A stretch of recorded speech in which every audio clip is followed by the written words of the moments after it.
कोल्हापूर दौऱ्याच्या शेवटच्या दिवशी मी एकाच वेळी दख्खनच्या 2 राजांना भेट दिली, तेही अगदी फुकट.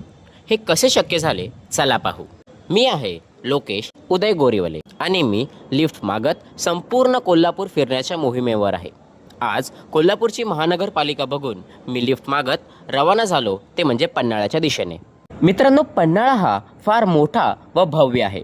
यामुळे येथे लोकल गाईड करून तुम्हाला टूर ही घ्यावीच लागेल. पण बजेट फ्रेंडली ट्रॅव्हल करत असल्यामुळे ते मात्र मला काही जमले नाही. म्हणून माझ्या क्षमतेने मी थोडाफार किल्ला फिरून माझा दौरा हा दख्खनच्या राजाकडे अर्थात ज्योतिबाकडे वळवला. कारमधून लिफ्ट मागत मी पुन्हा मलकापूर कोल्हापूर रोडवर आलो. रस्त्यावरून ज्योतिबाकडे नजर गेली आणि उत्साह अजूनच वाढला. पुढे लिफ्ट मागून मी अर्धा डोंगर सर केला.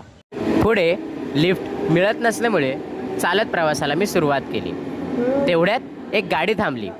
गाडीत भन्नाट कोकणी मुलं होती. मस्ती आणि गप्पांनंतर आता आम्ही गाडीतून खाली उतरलो. त्यांच्यासोबत ज्योतिबाच्या नावाचा गजर करत पुन्हा त्यांच्यासोबतच मी कोल्हापूरची वाट धरली. मित्रांनी मला पुन्हा कोल्हापूर शहरात आणून सोडले. पुढे लॉजवर जाऊन थोडा आराम केला.